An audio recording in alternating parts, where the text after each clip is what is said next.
welcome to 5 Minutes of Fun, Living the Law of Attraction. I'm Penelope Polly. And I'm Chris Rodriguez. And today we're going to talk about living in the now, because a lot of you made comments recently about how important that is for you and how it helps you in your process living in the now. And we want to help those of you that are saying, Of course I live in the now. Duh. Where else do I live? Which is what I said when the first time somebody said, you have to live in the now, which is a very big concept. It's kind of a hard thing to grasp and understand. So we want to give you some ideas and some thoughts and some ways to look at it that'll help it be more concrete for you. So one of the things that we were talking about before this was that, you plan long term for your life. You plan, the big things that you want to do, the things that you're striving to do. But really, you can only do what's in front of you. You can't worry about all the things that may happen in the next 6 months, and you just start ruminating and thinking about those things, and they totally cloud your focus. And then when you are doing whatever you're doing, whatever you're supposed to be focusing on, in the back of your mind, there's that little voice talking to you, and you're siphoning off your energy into some other direction instead of really giving it all into what you're doing. It's like the myth of multitasking, right? Exactly. You can't actually multitask. You can do one thing at a time. So give your power, give your focus, give your energy to what's in front of you, not to something else that may happen later. Exactly. And that's all that's required of us to be here as humans experiencing the human experience, is to show up and to do what's in front of us. You don't even have to really plan if you don't choose to, right? I mean, you can still exist and live without planning. I mean, it's good to plan. You still have to know what you want, but you don't have to have that constant worry of trying to plan out every single action you take, every single step, every single thing that could happen in the future. And then that reminded me of this movie that we watched a while ago when we were younger, called Better Off Dead, and maybe you've heard of it, but it's a very funny movie. And the story is, there's this guy whose girlfriend leaves him. He's in high school. His girlfriend leaves him, and he's a skier, and she goes off to be with the ski captain of the ski team, who can ski the K-12, which is like this big, super giant mountain. Cool mountain. So he decides he's going to ski the K-12, because then he'll be able to win her back. So he goes up to the top of the mountain with this friend of his who's kind of a loser kind of guy, and it's his best friend, but he's kind of off. Kind of a dork. He's kind of off a little. He's like snorting the snow. And he goes up to the top of the mountain, and he's like, oh my gosh, how am I going to do this? And the guy says, he looks at him, and he goes, go that way, really fast.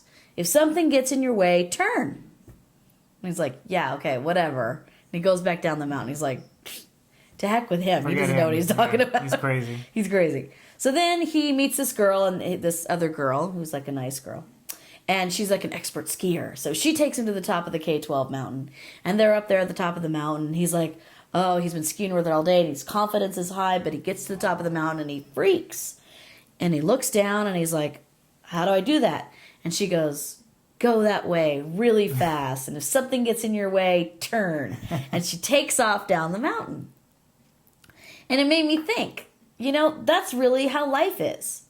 You can stand at the precipice of the rest of your life and stare down that mountain and be afraid. And look at all the trees and the rocks and see the squirrels darting across and the dips in the snow. And you can think about the potentialities of danger, and you can create fear for yourself doing that. And ultimately, the place you'll be is standing up at the top. Yeah, not moving. Not going anywhere. Not going anywhere. But, all you really have to do is go that way really fast, and if something gets in your way, turn. Because there's always another path. There's always a way around. And there's always going to be obstacles in life. That's how life is. This life is not one day of ease followed by another day of ease. It's about getting up every day. It's about facing the challenges you have of the day. Sometimes it's about figuring out the way around it or the way through it. But you really only have to deal with the one for that day, that moment. That's really what you're dealing with. And that's what it means to be in the now. It means that I'm going to put my attention on what's going on right now for me. And I'm going to do what comes up. And all else is going to work itself out. Because you can't start focusing on what may happen that's a disaster. that's just going to bring more of that to you. Right. Because the more you think about those things, well, The more tuned you are to that energetically. Exactly, and it's probably going to come to you. That's what attracting means. You attract like. Like attracts like.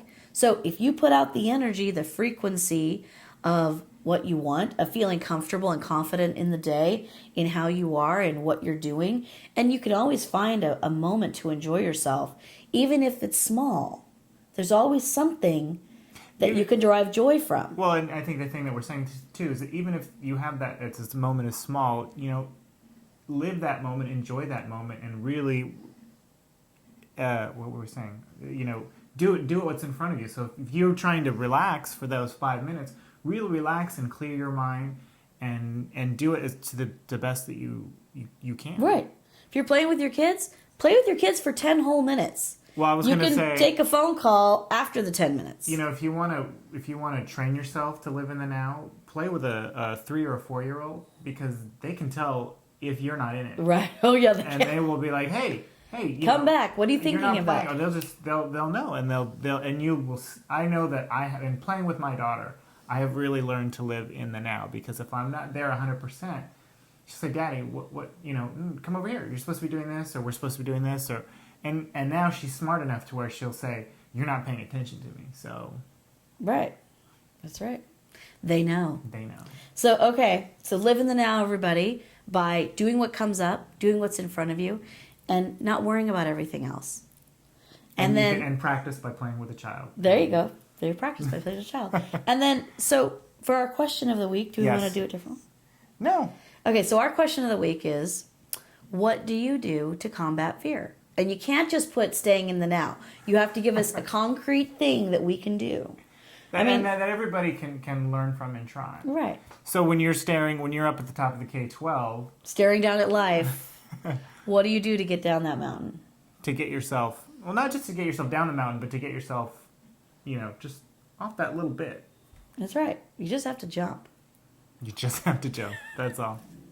Well, thank you, everybody. And you wanted to say... Yes, and I wanted to say that this week in America and the Western world, it's Merry Christmas and Happy Kwanzaa and Happy Hanukkah and Happy...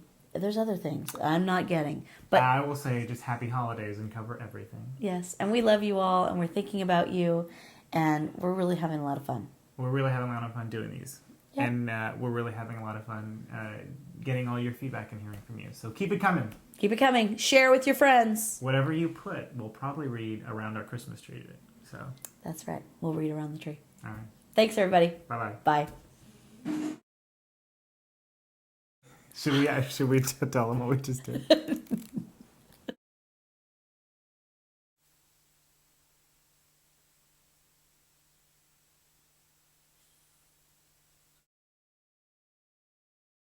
When did you realize? I didn't turn the sound on. We just did the whole thing without sound.